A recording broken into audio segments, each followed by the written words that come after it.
My name is Teresa Kenny, and I'm a women's health nurse practitioner. I'm here today to talk to you about the risks of hormonal contraceptives. I've been practicing for over 18 years, and I've spoken to hundreds and hundreds of women who have been on birth control. I often ask them, did you feel like you got adequate knowledge about the risks and side effects of taking hormonal contraceptives? More often than not, many of them feel like they were not given that information. And then when they have one of those significant side effects, they feel like they've been lied to some degree because they were never told that these risks were associated with hormonal contraceptives. I believe that women should be empowered to have every bit of knowledge they can about any medication or treatment that they are going to take that could affect their body. I believe women are smart and capable of doing this, but I want to make sure that all women understand these risks. I believe in informed consent, and informed consent means that we have every side of the story before we make a full decision about what's good for our body and our health. So is it worth the risk? Hormonal birth control and its side effects. I don't know a woman out there who doesn't worry about breast cancer. All of us know someone affected by breast cancer. So when taking hormonal contraceptives or birth control, we really need to understand the risks and how they affect our risk of getting breast cancer in our lifetime. Breast cancer risk increases by 20 to 30% for women who have been current or recent users of hormonal birth control, according to a study from the New England Journal of Medicine in 2017, which looked at 1.8 million Danish women over a period of 10.9 years. The vast majority of studies show that women who are recent or current users of birth control pills have a relative increased risk of breast cancer, particularly those who use moderate to higher doses of estrogen-associated pills, increasing their risk up to 200%. Multiple meta-analysis studies have shown that current or recent users have an increased risk of breast cancer, significantly anywhere from the range of 20 to 50%. A study from the Fred Hutchinson Cancer Institute in 2009 showed that the use of birth control pills for more than 1 year increased the risk of triple-negative breast cancer fourfold in women younger than 40, which is more common in younger women and more aggressive and difficult to treat. And these are the references for the statements that I have just provided. The other cancer that significantly increased when using hormonal birth control is cervical cancer. Studies consistently show that hormone contraceptives increase the risk of cervical cancer. The National Cancer Institute reports that women who have used oral contraceptives for 5 years or more have a higher risk of cervical cancer than women who have never used oral contraceptives. The longer the woman uses oral contraceptives, the greater her increased risk of cervical cancer. Reference below. Blood clots and birth control.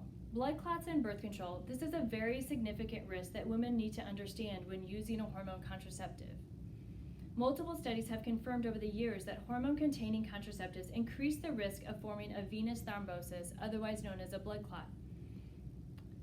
This increase is up to 3 to 6-fold. The greatest risk of blood clots is their ability to break loose and travel to the lungs, heart, or brain, leading to a heart attack, pulmonary embolism, or a stroke. Recent studies show that third-generation birth control pills, including the birth control patch or birth control pills with a newer form of progestin, have an additional 1.7 to 2.9 risk of thrombosis compared to second-generation users, making the relative risk of blood clots 9-fold to that of a second-generation user. And these are the references for those statements. Depression and birth control. This is a more recent finding. We've always known that birth control can affect the mental health of women, but studies have now found this to be a very conclusive fact. Danish researchers reported in 2016 that hormonal contraceptives were linked to a 70% increase risk of depression in 15 to 19-year-olds. They further went on to look at the risk of suicide in that same group of Danish women in 2017, aged 15 to 34. Among the women who had used hormonal contraceptives currently or recently, the risk of attempting suicide was nearly double that of women who had never used contraceptives. The patch was linked to the highest risk of suicide attempts, followed by the IUD, the vaginal ring, and then birth control pills. References below.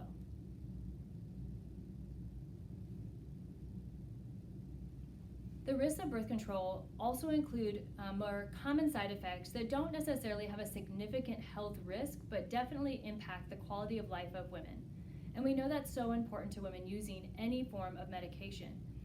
I've often found that women discontinue birth control products because of the common side effects that are associated with them.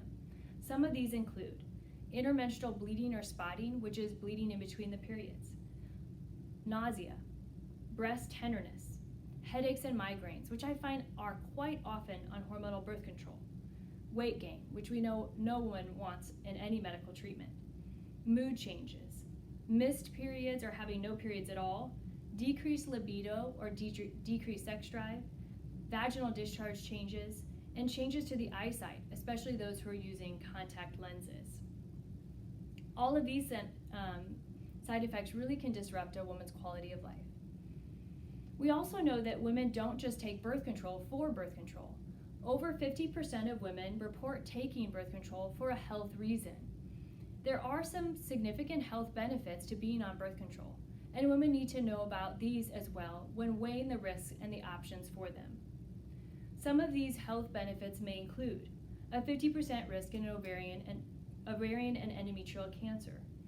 Some birth control pills are associated with an improvement in acne, a reduction in heavy menstrual bleeding, a regulation of the menstrual cycle, alleviation of dysmenorrhea, also known as painful periods, treatment of hirsutism, which is excessive hair growth in polycystic ovarian syndrome, treatment of premenstrual symptoms, and reduction of the risk of colorectal cancer. The references below. I believe that all women taking birth control should know that there are other options besides using hormones in order to treat a medical issue. Many women that go to traditional mainstream OBGYNs are only given this one option when they go in to discuss their periods and the issues and the health problems that are associated with them. I happen to be in a practice where I've never used hormonal birth control for a medical reason, and that's because I believe I have an alternative that can be safer and effective and more cooperative and restorative to the woman's body. I truly believe that going to the root cause is a better option for many women. There is a new science called naprotechnology that I've been using for 18 years. The goal of it is to evaluate, to diagnose, to maintain a woman's health, and to cooperate with her body instead of to manipulate, to destroy, and in some ways, to never get to the root cause of what their actual health problem is. I believe all women need to know about this option. You can go to naprotechnology.com to learn more about the science of naprotechnology. I want to thank you for listening today about the risks associated with birth control pills and all hormonal contraceptives. And I hope you can give this information to the woman in your life so that they can make an equality and informed decision about their health.